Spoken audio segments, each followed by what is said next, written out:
Everyone, Egman here with another deck profile. Today we've got a kind of quirky deck. It has a lot of things going on, and maybe it has too many things going on, especially thinking of the title. So it's a Universe 7 Vegeta tricolor Height of Mastery Victory Strike deck with a Universe 6 engine. Yeah, that's just like that's a lot of synergies, but it's actually does like work out pretty good, and I think it's a really nice deck. So let's kind of just jump on into it. The leader we're using is the Vegeta, what is it, Ultimate Box leader. So it's got Warriors of Universe 7, which means that all of your cards that are Universe 7 don't have a specific energy cost, which is really nice. The skills, such as the 4 yellow for the swap for Path of Greatness, still does take yellow, but there we go. And then auto, when this card attacks a leader card, if you have a Universe 7 in your energy area, draw 1 card, and this card gets plus 5k power for duration of the turn. Very easy thing to do. And then Awaken, when your life is at 4 less, you may untap 2 and flip this card over. And then on the Awaken side, so permanent, if you have 3 or more Universe 7 cards in your energy, gain plus 5k power, which is actually pretty something you can do kind of easily right now. So that's neat. And then also, when this card attacks, what is it? You're able to draw 1 card, then you choose 1 of your energy, put it back in your hand, and then choose up to 1 card from your hand, place it in your energy, which is a really interesting, fantastic skill, really unique to Vegeta. The fact that you're able to, there are a lot of things you can do. You can fix your energy with it. You can store things that you need for later into your energy, and just in general, being able to do that. We need for the swap for here, we need 4 specific yellows, so being able to fix energy for that is great. And even like if we're going in and we don't need any more, if we feel confident that we either win this turn or lose, we can just take an energy from our that we've tapped and used, put it in your hand, and don't put anything back. So it can draw 2 on the final turn and all that. So very interesting, very flexible leader, has a lot of things going for it. And yeah, so the main victory condition is obviously Sun Goku Path of Greatness. So it's a 3-drop yellow. Universe 7 Saiyan that is for 3 specific yellow, but that doesn't really matter because we're Universe 7. And it has Barrier. If you play this card, you're able to choose one of your opponent's cards, put it in rest mode, and then draw 1 card. And then it's a Sparking 7 to get his ability to swap into Height of Mastery. Height of Mastery, when you evolve into this, it has Deflect, dual attack, triple attack, or dual attack, triple strike. And you're able to choose up to 3 of your opponent's cards, put it to rest mode, ignoring Barrier, and then for 1 more energy, you can go into Victory Strike, assuming you have 1 Universe 7 to pitch, which you will have if you use Son Goku Path to Greatness to swap into it. So that's like our overarching win condition, but we also can win without using this, and we can also be kind of aggressive since our leader, it's a 15k, on swinging and all that. So let's I don't know. There's so much synergy. I don't know where to start. So I'm going to start with so there's that. Next, let's go look at Piccolo Cunning Strategist. So this card, so Auto Burst 3. When you play this card from your hand, you're able to look for 1 Universe 7 R Namekian card from your hand, play it with a cost of 4 or less, play it, and then its effects are negated for the duration of the turn. So this is really great for getting out either Path of Greatness, but also putting Burst 3, which means that we get more cards into our drop area. That can be like the hardest thing for this. And or we could also play Vegeta and Kaba, Master Pupil Bond. I really like this card. And it kind of, the other thing it does is kind of like fishes out like counters and all that kind of stuff. Like you can play Piccolo if you're sure they're not playing like a 2-drop counter, like the 2-drop extra card counters. You can play this, see if they respond, and then play the card you need. But yeah, very cool card. It does erase Barrier though at the same time, so that's something to consider. But I really like this. It's green, which is also important for the tricolor stuff for it, and it's but since we're Universe 7 leader. With Warrior of Universe 7, we don't have to really care about that, colorless stuff. So there's that. And so we also have Vegeta and Kaba Master Pupil Bond. So this is Barrier. Aegis with blue and yellow. So if you drop a blue and yellow during the combo step, you're able to untap 2 of your energy. Then also, you're able to get a Universe 6 card with no what is it, permanent, not without a keyword skill. So you can get either this 2-drop Kaba or the 1-drop Kaba. Both these cards are fantastic to get for free.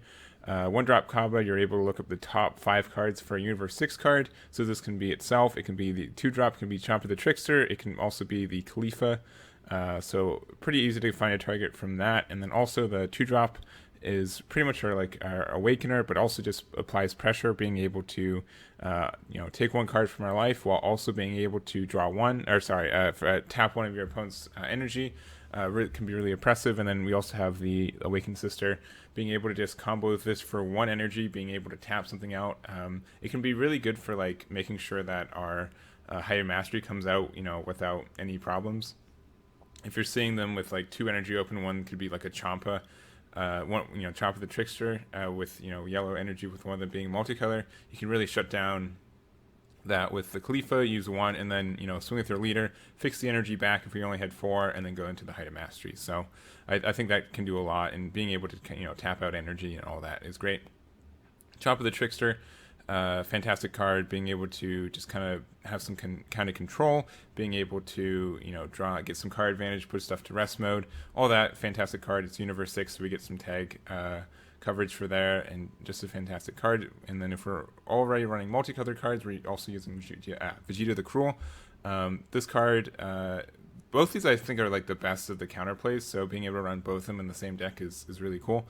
So this one, you play this card, your opponent chooses, you're able to blow up one of your opponent's cards with a cost of 4 or less, and then also, if you do KO something, your opponent has to warp one card from their hand. So between the two of these, if you need to be kind of control-y, and like turn 2, if you're going to be out aggroed, you can just have these guys here and go from there. I'm not sure if running 4 and 4 is too much of this, but this I'd say in general this is really a basic build, nothing too crazy, but just I wanted to kind of put down the groundworks for this deck, and I really just put a bunch of 4-ups and kind of went from there. So but still seems really strong, and I like it. And then we also have some synergy. So I guess the way you play this deck is turn 1 you want to charge a multicolor card, and so we have 2 multicolor Universe 7 cards now with the new Krillin Android 18 power couple. So this is a yellow-green multicolor, and really yellow was the card we needed for Son Goku Path to Greatness, because we need 4 specific yellow for the swap. So it really is fortunate that we have the 2 Universe 7 multicolors both of them share yellow as one of their colors, so it just makes a lot of sense for putting all these into one thing. But it also has a rival for 1, so you have to combo it with 1 yellow and 1 green card, which is why I had so many of these greens. Maybe you could have less, but I felt like it was warranted. And then if you pay 1 green, you get to do 2 things. You're able to choose 1 card from your opponent chooses 1 card from your hand and place in the drop area, or choose one of the effects of one of your opponent's cards in rest mode and negate it for the duration of the turn. Battle cards in rest mode. So if they're going all in with like a triple strike and they just shotgun their entire hand, you can, for 1 green energy, you can erase triple strike from it, assuming that it didn't restand. Like, it's not like one of those ones, but if it's still in rest mode, you can just erase triple attack. And then you just take 1 damage, and then you probably win next turn. So this can be kind of a surprise. Not super necessary. I could even see this going down to like 3 copies of it, but I felt like it was really important to have a multicolor on turn 1, and a Universe 7 multicolor on turn 1, and so I just maxed them out there. Some final cards. So we've got Master Roshi Forged Away. We've got 3 of him. They also came out with the new Master Roshi from the set that is pretty much this guy, but he's just blue.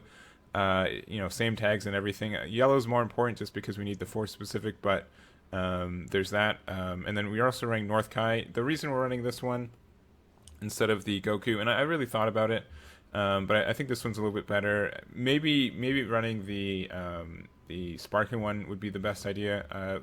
Playing with this more, I think we'll get to 5 cards and drop faster, especially with Piccolo Cunning Strategist. It didn't seem like a huge deal, though, between either one. I felt like I got to 5 cards and drop around the same time as I got 4 cards in life, so it could just be preference.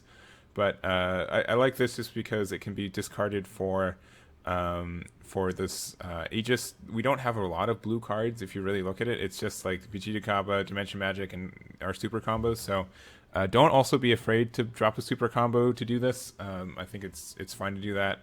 Being able to play a Kaba for free or Khalifa for free is, I think, more than enough reason to do it. So there's that, and then Dimension Magic, because we're running a blue leader. It's actually kind of, I don't know, I'd maybe consider not running this, and I don't know. It's really weird. We want to free negate, obviously, right? But the fact that this card doesn't, what is it? We don't have a lot of blue energy to actually use it. That's kind of weird since most of our cards are yellow. So there's a bit of like trouble with that. If we charge blue yellow first turn, then obviously we do. But yeah, there's a chance. Ideally, we want to use yellow green because we can get Vegeta the Cruel out and without having to charge like another green. But we can still fix our energy with all that. It's a really interesting deck. So turn 1, you want to charge a multicolor, and then just swing with leader. If it's your turn. Turn 2. Normally, depending on what deck you're playing against, you can either kind of go a little bit more aggro by playing either these Khalifas or just hold on to the 2 energy and for some counterplay stuff. And then turn 3, we want to be able to get out either Vegeta and Kaba or Path to Greatness, and we can also use Piccolo Cunning Strategist to do that. With only 3 energy, or with only 4 energy, we are able to do the full combo if we're on Awaken turn. So which makes me think that maybe we should have a little bit more cards that self-awaken. So we've got Son Goku Path to Greatness. You play this for 3. Let's say you even have like three yellow energy and 1 green one. So you do that. You remember that you can use the green energy for him because just because he's a what is it? Because he's colorless because of the leader. You're able to use a green energy for that. So please do that. I lost the game playing this deck because I forgot that and I couldn't get my energy untapped correctly. So you play this. So you have 1 yellow untapped. You awaken, untap 2, swing with leader, switch out the green energy for yellow energy, and then you just go to High to Mastery and go from there. Some cards to additionally consider. I would think that. A couple cards. 1, we don't have any beans. I think we're fine without them. We're kind of cluttered as it is, and it doesn't make a lot of sense to add bean in my mind. If we had more room, I mean, the Universe 6 package might be just a little bit too much clutter, but I think it makes sense and there's synergies, and we need a lot of yellow, and this can thrive off this and really pivot the the game from there. Also, you could maybe add some Planet Vegetas, and then also with the that would be a really good turn 1 play. And continuing from there, you can add like the Unyielding Trunks, the 2-drop blue card. Being able to get that card means that we can have an extension to our High to Mastery turn. So on turn 4, we can go from High to Mastery, swing with something, use Unyielding Trunks, untap an energy, and then go to Son Goku the Awakened Power right after that. So that has some potential there as well. Victory Strike should really only be. I mean, I don't think it's needed in this deck. If you don't have it, just go to another High to Mastery. But just having this as like an option for a win condition, I think is really good. Other than that, here's the deck. You can also combo it for Krillin because it's a green card, and it's just like the most expensive combo card you can do that with. But yeah, it's just kind of a quirky deck. I like it. I think it's putting a lot of things together. I've just been tinkering with this a lot, and I think you can also go into Gogeta with this deck because both of these are 1900 Gokus and Vegetas, so that's something you can also do. It's something I've been thinking about, but haven't really done it yet. But yeah, just something that, food for thought. So let me know what you guys think about this. Let me know if I'm doing too many things at once or if it's really cool. I think it's a cool deck nonetheless. Maybe it's not a good deck, but it's definitely a cool deck, and I do like that for that. And this is my favorite leader, so maybe I'm just making a bad deck and showing you guys. But thank you guys so much for watching, and I'll catch you all next time.